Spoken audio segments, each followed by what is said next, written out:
Hello and welcome to Holy Crap, the Foamcast, a call-in show dedicated to speaking with atheist curious communities about any topic they'd like in order to get an atheist's perspective. HCPC is a spin-off of Holy Crap, the Foamcast, vlogcast, and records live Tuesday nights on YouTube at 8 p.m. Eastern Time. Today's episode was recorded on Tuesday, August 11th. I am your host. I'm known as Shujin Tribble, and you can call into the show at 859-HCTV-554. That is 859-4288-554. For today's overall theme, I'll be talking about marriage from an atheist perspective. But if you'd like to discuss any topic, feel free to interrupt me at any time during the show. So, of course, welcome everyone. Good to have you down. I have a little bit of a confession to make that tonight's episode is, there's kind of reasons behind it. And it's a little difficult for me to try to explain. The time that I'm recording this show, and sorry about that, I'm just not moderating my volume settings over here. As of the recording of tonight's show, this should have been my wife's 50th birthday. And unfortunately, we lost her 15 years ago to a form of cancer. So for me to talk about marriage at this point is, let's just call it a little self-indulgent, shall we? And we'll just kind of work it from there. So yes, when I say goodnight to my wife at the end of my shows, yes, that's what I'm doing. So marriage from an atheist perspective. Well, there's a bunch of different things about it, and some of it is it's a little difficult to try to explain. When my wife and I got married, I decided that I was not going to fight her as far as to where we were going to get married. At first, I was like, why bother? And looking back on it at the time, it was pretty foolish of me, but I was a kid by comparison. What are you going to do? When you're looking back on yourself, almost 30 years, you do some stupid stuff. You think some weird things, but fortunately I got over myself. I had a good woman. Anyway, so I didn't really think that it was a necessary thing, but okay, we'll go ahead and we'll do that. And where we lived was about an hour away from where my wife grew up. She grew up in,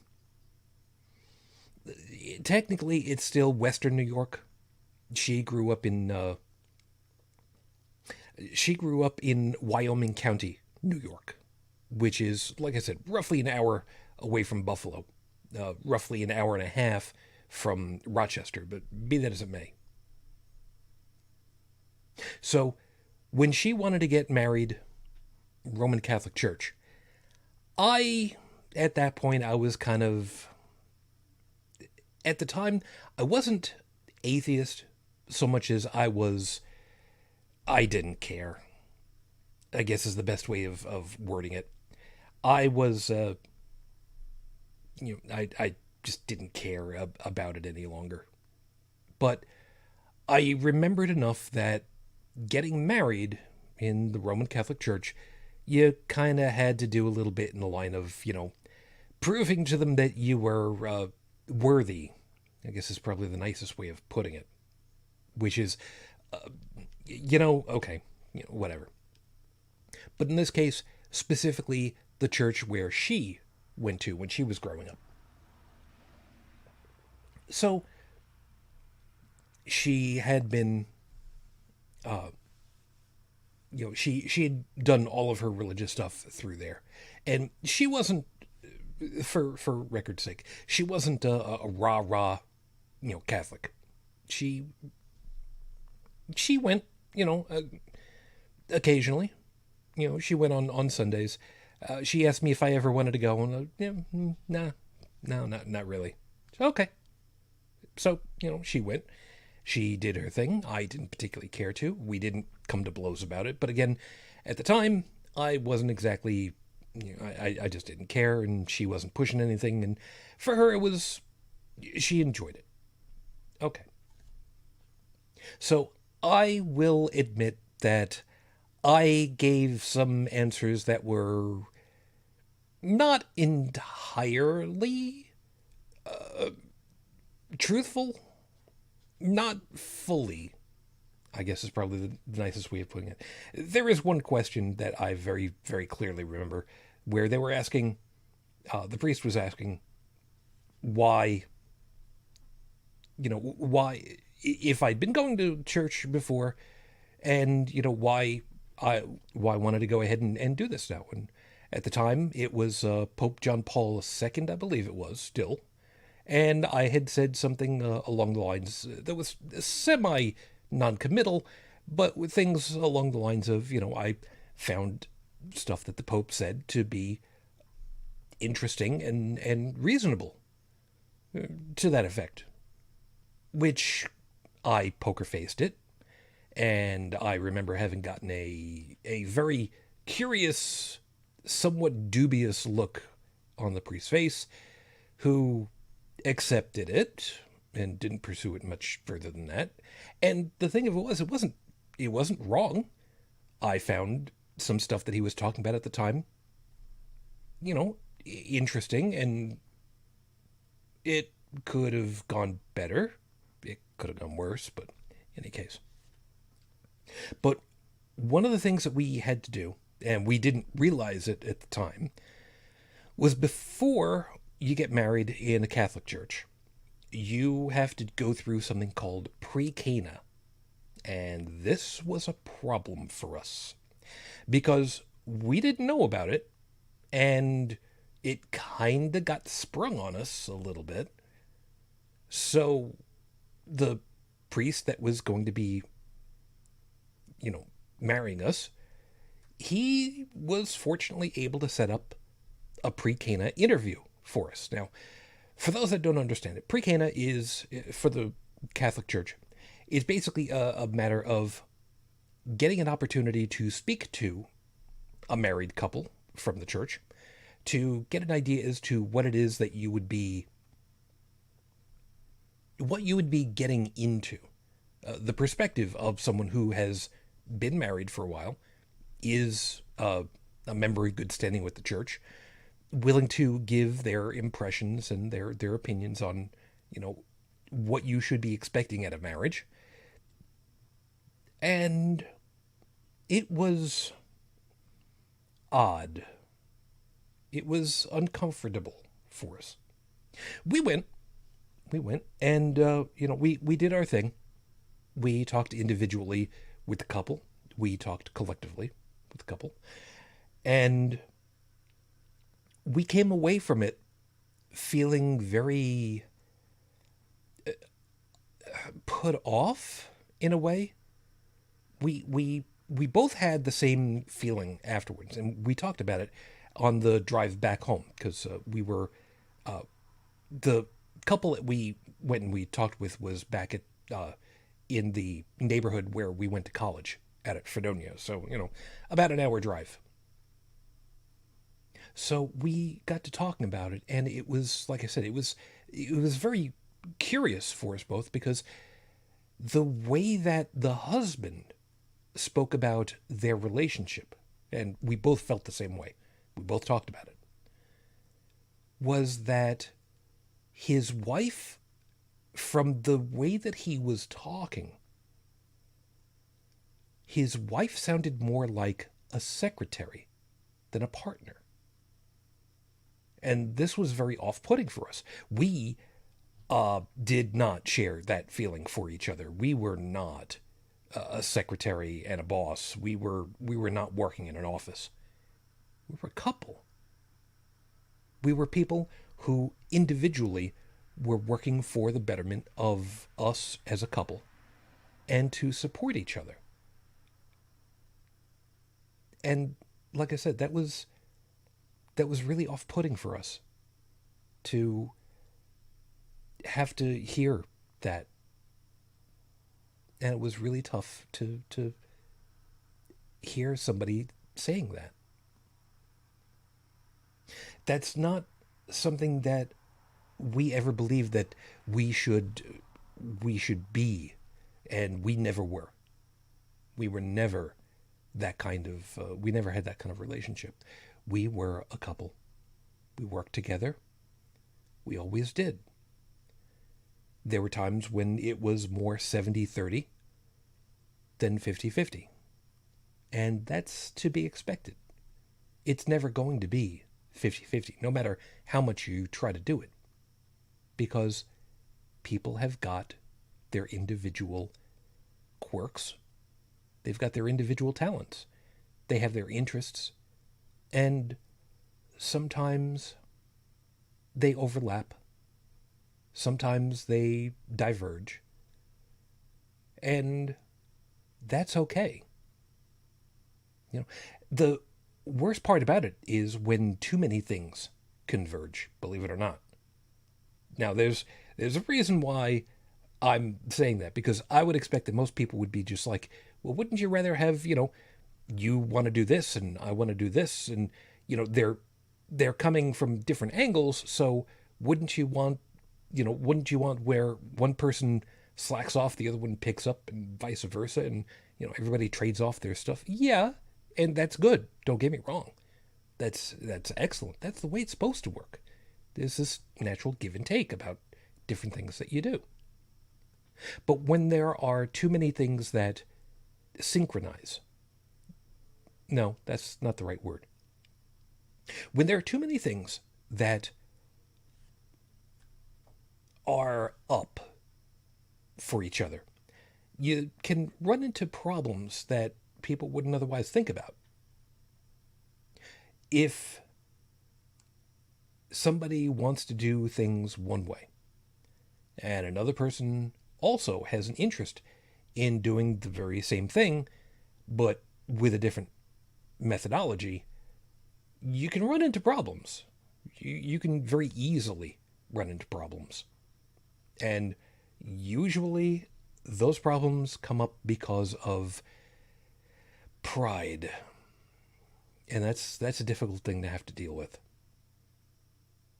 Some people want to have things one way. Some people want to have things a different way. And, when it comes down to which way should it be, well, that starts to get into a question of who's right and who's wrong. And that can very, very quickly become a point of contention. Can. Doesn't always, but it can. And that's why, for me, communication, people have said it, for countless years. Communication is the most important thing. It always has been. Very likely it always will be. Because if you can communicate and take the pride out of the equation, the butt hurt, shall we say, it works out better. Because when you take those things out and you try to understand the other person, their point, what they're trying to accomplish, how they're trying to accomplish it, what is it about the way that they want to accomplish it that's important to them, you get a better idea as to who they are. Never mind the individual item. Where somebody wants to put the silverware in the kitchen is ultimately a meaningless thing. Where you want to put the bowls and the plates in the cupboard, again, eventually it's really meaningless. But talking with, communicating, getting to know the other person more than you ever would have thought that you would have learned about somebody, that's the important part. That's where you get to understand somebody else. And that's hopefully where the love comes in. One would hope that you would grow together that way. And some people do. Some people have a hard time of it. And, I get that. There are certain things that people just can't, just can't do and or won't do, don't want to do. And again, I get that. I get that a lot. But if you work on stuff together, if you do the job of making sure that you speak, you communicate, you empathize, you sympathize, you learn, then things work better. And in the long term, that is how couples really end up having those great, wonderful, romantic relationships that span the ages. When we first got together, which I remember the day.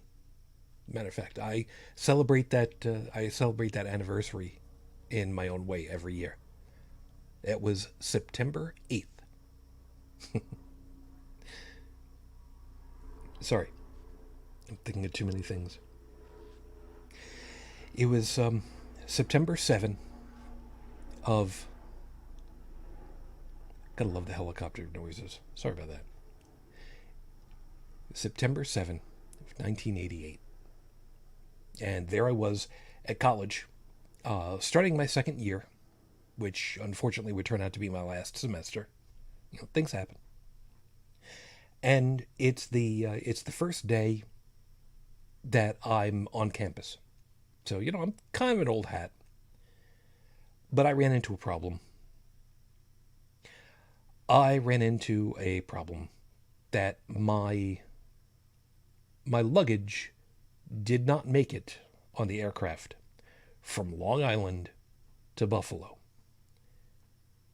Honest and truly, I have no idea why. It just happened that way. Yeah, whatever. So the guys at US Air, they were good about it. You know, they got my information, made sure that they had a way of, you know, getting in touch with me, making sure everything was going to be okay. And they said that, you know, when my luggage arrives, they'll get in touch with me, or find a way of getting it to me, you know, whatever. Oh, okay, fine. You know what? It is what it is. Nothing I can do about it. Okay, fine. So I had to take the bus from the airport downtown to the transit terminal. I missed the bus. Okay. So I gotta take a taxi.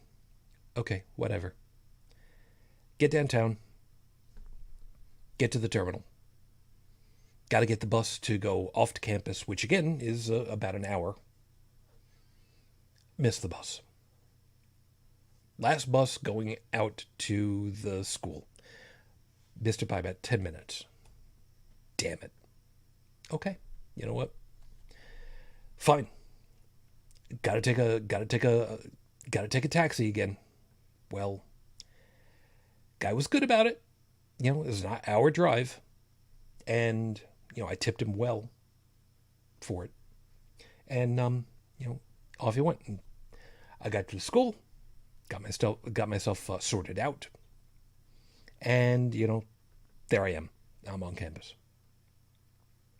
And I very vividly remember that I was wearing canvas deck shoes. I had white cargo pants. I know. Leave me alone. I had a Don Johnson-esque white jacket, for those of you that are old enough to remember that, and a T-shirt with the Bloom County gang on it that said "Ahead Warp Zillion." I very clearly remember this. So I went through part of the day, you know, and everything was what it was, you know. Okay, you know, I dealt with the day, fine, whatever. So I get myself, you know, all taken care of, and I have to go to classes, you know, because, you know, classes. And I go to my classes, and, you know, it's the first day of classes, and, you know, everything is the way that it is. and there's very little that you're doing. So this is the 7th now. It's the next day. My stuff hasn't arrived, so I'm wearing the same stuff. What am I going to do? So I go to my classes, and I go to band, which in this case, band is a little bit of a misnomer. It's a symphonic orchestra, really is what it is. So there are strings, there are winds, there a little bit of everything, and because we're the first day of classes, you're not doing anything except getting all your music, writing up all your little things. I didn't bring my instrument because I had learned the year before you don't, and since I was playing double bass, that's not worth lugging that around. So we're doing our thing, and not 5 minutes into class, I see the door open, and two heads peek in from the side. And I knew instantly that they were newbies, they were freshmen, because I saw that they had their clarinet cases underneath as they were peeking in. And I saw them, I'm just like, come on in, you're in the right place, come on. And they're good. They came in, they figured out where the rest of the woodwinds were, and went over there, and okay, whatever. Didn't think anything of it. A couple hours later, I'm around on campus, there's not much of anything to do. And I decided that I was going to go check the girls' dorm and see if a friend of mine was still there from the year before. And I go up, and I'm ready to knock on the door that I think she should be in. And all of a sudden I hear from down the hallway past the, where the bathrooms are. Obviously not my real name, but I heard, Shujin! And there's Nancy, and she comes trotting down over, big bear hug. It's so good to see you. I didn't know if you were going to be back. It's great to have you back and the whole thing. I didn't know if I was going to get to see you. I'd like you to meet my roommate this year. Now, this is a big thing, because last year, Nancy did not want to have a roommate. She liked having her privacy, and she'd sprung for a private room, and her roommate looks over at me. I know you. Now, right away, I'm just like, okay, what happened here? What did I do? I don't know you. I was one of the girls that came in late to band. Don't you recognize me? Oh, kinda. I mean, I remember. Okay. Turned out that she was one that came in late, and I was the one that waved her in, and she took specific notice of me. And it just kind of worked out that way. And over the course of, a couple of weeks, we liked being with each other. I don't have a problem with saying we fell in love. And our friends, Nancy included, just knew that we were going to be together. It was one of those things that, we just would be. And whatever magazine it was, they went ahead and they took the, they for us, I guess, they took the questionnaire that said, are you going to be in a long-term relationship with who you're with on your campus now? And going by all the questions that were on there, it was a negative number. According to that, we were not supposed to stay together. She's from ostensibly Western New York. I'm from Long Island. I'm not going to be able to stay on campus because college wasn't working for me. And she was. And it was for her. and everything said, "No, you're not gonna make it." And we did. She graduated. I moved up from Long Island, and we were together for a very long time. I moved up November 14th of 1992. Yes, which in itself was a big deal. We were married in July 17 of 93, and we were together until 22 May of 2005. I miss her to this day. I still wear my wedding ring. As a matter of fact, I still wear her wedding ring. It's never been off of me. When I say that I am still in love, it's true. I am still in love with her, and it's hard for some people to really understand what that even means. Some people would say that might say that I am still grieving, and that's fair. That's possible. Uh, I do have survivor's guilt because I feel like I should have been able to do something for her, even though I know full well that I'm not a I'm not an oncologist. I'm not a medical specialist in any way, shape, or form. So there's nothing that I could have done. There's nothing that I should have been able to do.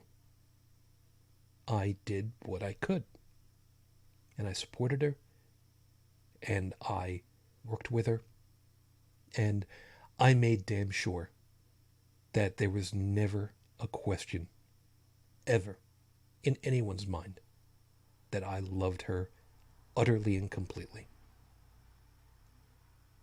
Still do. I mean, that's part of the reason why I keep talking about how we were, what we were like, what love means to us and means to me. Because in my own way, if I share that with people, she's never really gone. Well, she is. I mean, I know that for a fact. I can I can literally point to where her remains are. And that's as far as we'll talk about that.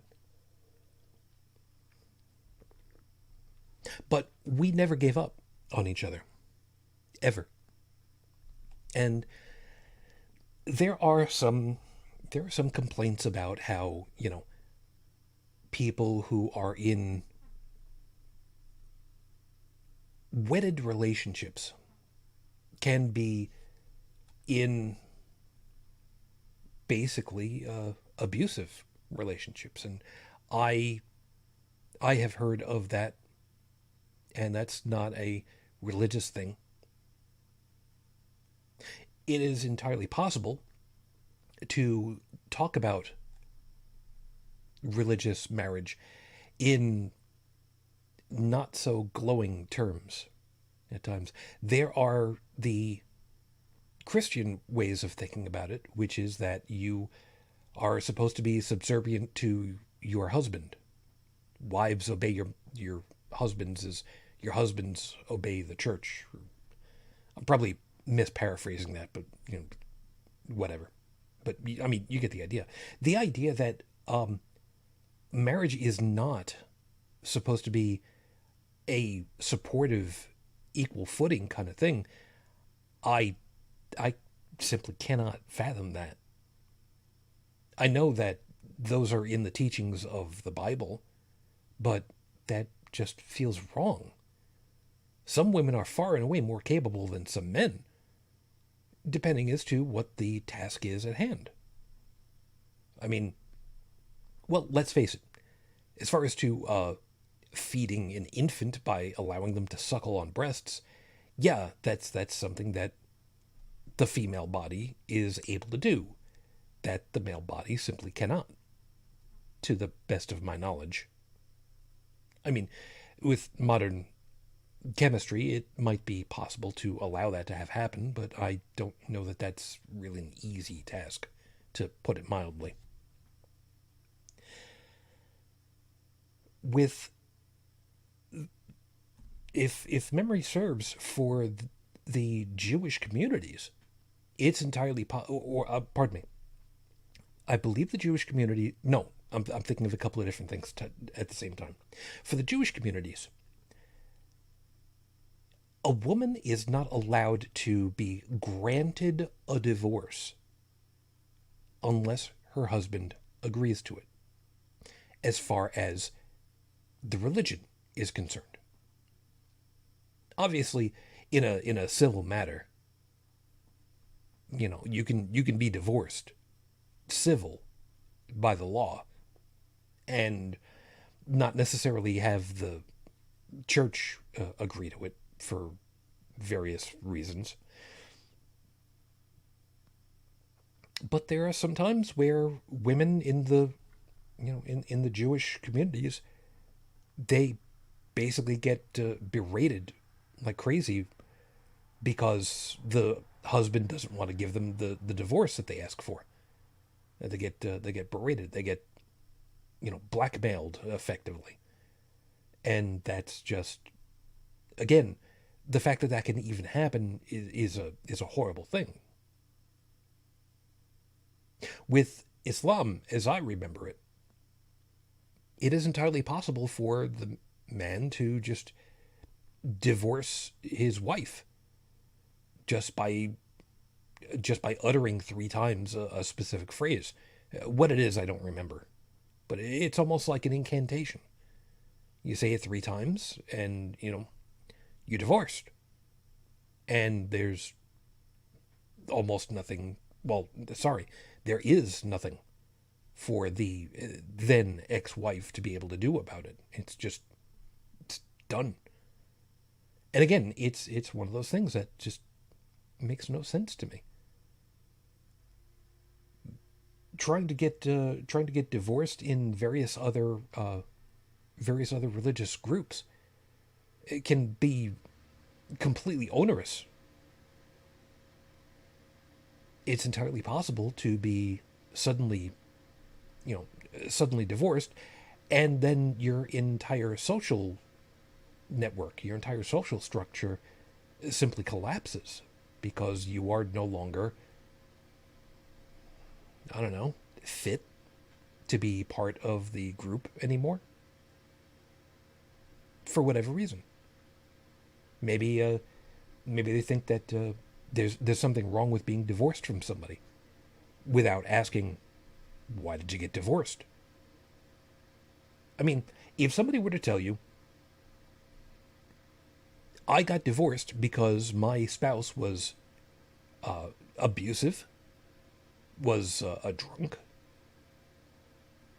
you know, there's nothing wrong with that. There's no reason why people should be treated that way or to continue to be voluntarily treated that way. It used to be that, the happy 50s, just take a Valium and be happy with everything. The lie back and think of England mentality. Yeah, that doesn't really work that well. It doesn't make anybody happy that way. It just browbeats somebody into submission, and that's just no. That's just wrong. And I've said this. I've said this on various different occasions, on various different areas. You should never. And I'm quite serious about this. You should never allow someone close to you to treat you worse than someone that doesn't know you.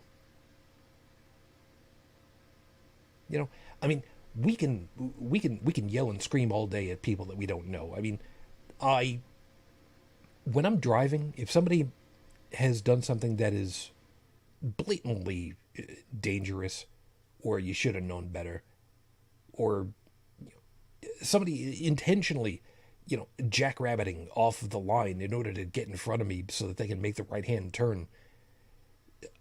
I mean, I will. The worst I will do is I will call him a tool. I'm not going to yell and scream and rant at anybody. Just, all right, you wanted to go in front of me. All right, you know what? Whatever, tool. Go ahead. Because stuff like that. I don't care really. The thing I worry about most is, did you do something that was actually potentially dangerous to somebody else, or even to yourself? You shouldn't do that. That's that's a motorcycle. That that's what I worry about. So I don't want to treat people poorly. I don't see any reason why people should treat each other poorly. I see no reason for people being bullies or being abusive. People want to go ahead and drink once in a while. Alcohol. I mean, specifically, me. I've got orange juice right now, so I got that. But people want to drink wine, spirits, beer, whatever. You know what? They're fine. I have a concern about people who want to inebriate themselves. There are, I mean, you can get a buzz off of stuff, and some people want to go ahead and do that for themselves in the luxury of their home, whatever. It's fine. The people that intentionally get themselves drunk on a habitual basis, I got a problem with that. I have a problem with that from the standpoint of, I don't want people to be harming themselves. You know.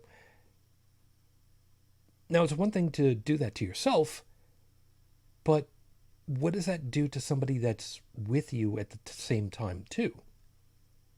Most married couples, of course, live together. It's very rare otherwise. But if somebody is getting drunk, inebriated, high, whatever, and they are being abusive because they're an angry drunk or an angry high or whatever, no. Being married to somebody is dangerous. People don't think of it in these terms. When you get into a relationship with someone, whether you're married or not, you allow someone inside of your defenses, your emotional perimeter. And that's a dangerous place for anybody to be. When you have somebody close to you, they can hurt you in a way that most other people can't. And I guess maybe that's part of the reason why I hurt as much as I do, 15 years after my wife's death. She was the closest person to me in my lifetime. Beyond my parents, beyond my siblings. She was somebody who got me, who worked with me, who actually enjoyed the hell out of my various quirks, and she shared some of them. Some cases, she was even more so than me. The idea of us one day renewing our wedding vows, but doing it as if we were recreating a Beta Z tradition from Star Trek, where the married couple would be in front of everybody else, and everybody at the service would be naked. Nude. Now, before you go ahead and you say anything, no, we wouldn't have actually been.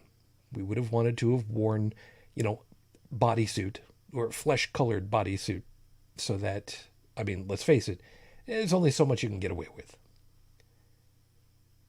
But the idea was fun. That would be able to share a little bit of our fun with other people and to share it with each other. She, to give you an idea as to communication and working together and being with each other. When we built this house that I'm talking to you from, it took us a while to try to find the place, to find the plot of land that we're on here. And I can't say I fell in love with it, but I found it a wonderful piece of property because it was well away from the city, quite out in the boonies. And where I grew up on Long Island, there were some trees behind my house. It wasn't a forest, it wasn't a glade. You could even call it the woods, but it was a crop of trees.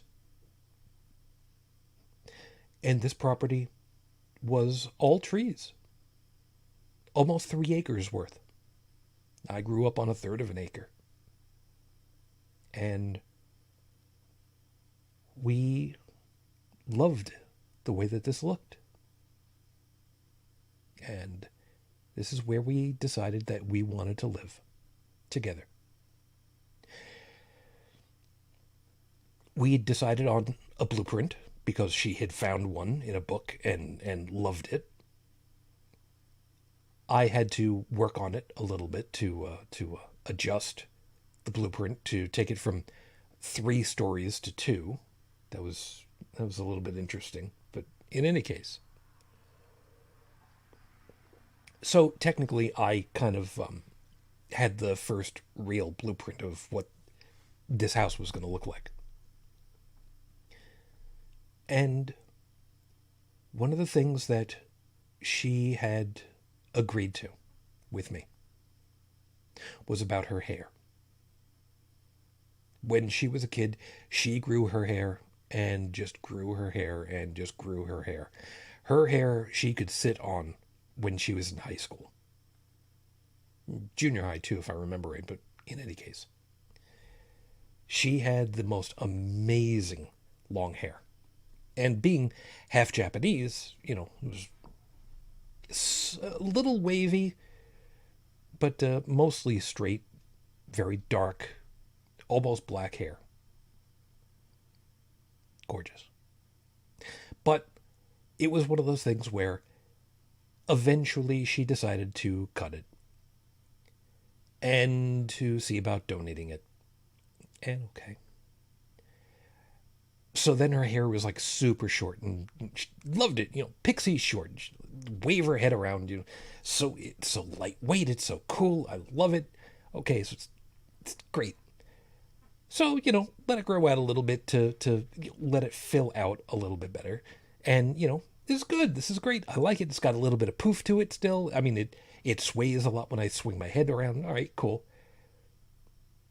And then, you kind of let it go a little bit longer and it's getting, closer down your neck. And, it's great. But, I miss my long hair.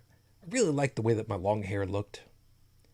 And slowly, it just kind of grew out more and more until eventually it became another matter of, it's so heavy. When I wash it, it's a pain in the ass. Oh my God. All right, fine. I'll cut it again. And the cycle repeats. As we were deciding on all of the things to put into this house, for the master bathroom, she told me, if we get a salon hair sink and put it in, if you agree to always take care of my hair, I will grow my hair out for you.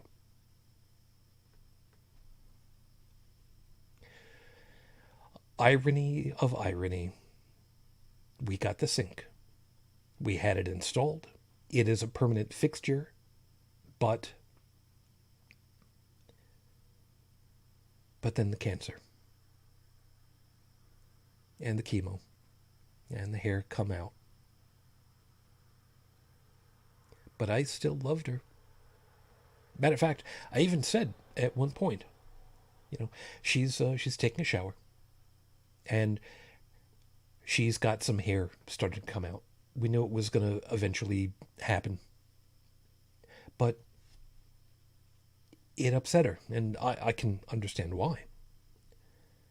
And I talked with her about it, and I said, look, there's either two ways we can do this. Either we deal with this knowing full well that you're going to be losing hair, and it's just gonna, it's just gonna come out in clumps. Or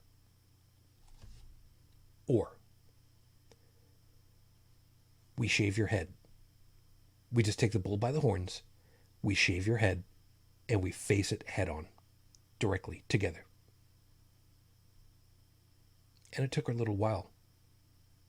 It took her a little while to really think about it, to really try to understand what did she want to do? Which way did she want to go on this? And she said, okay, let's do it. And we shaved her head. And we did it together. We made the choice together. And I supported her. And the best part about it, the best part about that was she was gorgeous with a shaved head.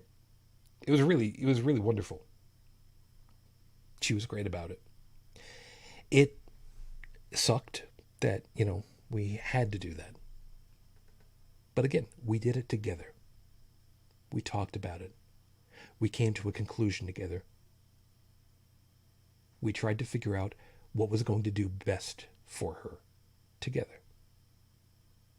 And when she decided which way she wanted to go with it, we went. Because I knew giving her the opportunity to take command of a bad situation was the best possible thing to do. It was going to happen regardless. She was going to lose her hair no matter what. But it was, how are we going to face that? Are we just going to tacitly let it happen? And have her look like she's got mange? Or do we take the bull by the horns, like we said, and we just take it on together? And we did. And it was great. It was a difficult thing to do, to have to go through all that. The end of our marriage. The end of our relationship together. And it's not going to be an easy thing to continue on with for me. It hasn't been. But I've made it. 15 years on, like I say, I still continue to do. Our kid is going to be going off to college in the next week. And I am keeping to my fulfilled role. She's the one who gave me the title, Shujin. Not exactly a name. And yes, sometimes, like Bruce Wayne, sometimes I do think of myself as Shujin more than anything else. It's a Japanese word that loosely translates as husband, master of the house. And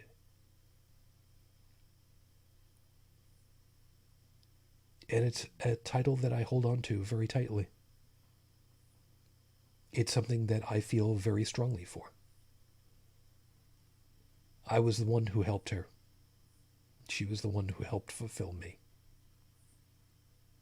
And even though I know full well that there is nothing that I could have done to help her, I did everything that I could to help her.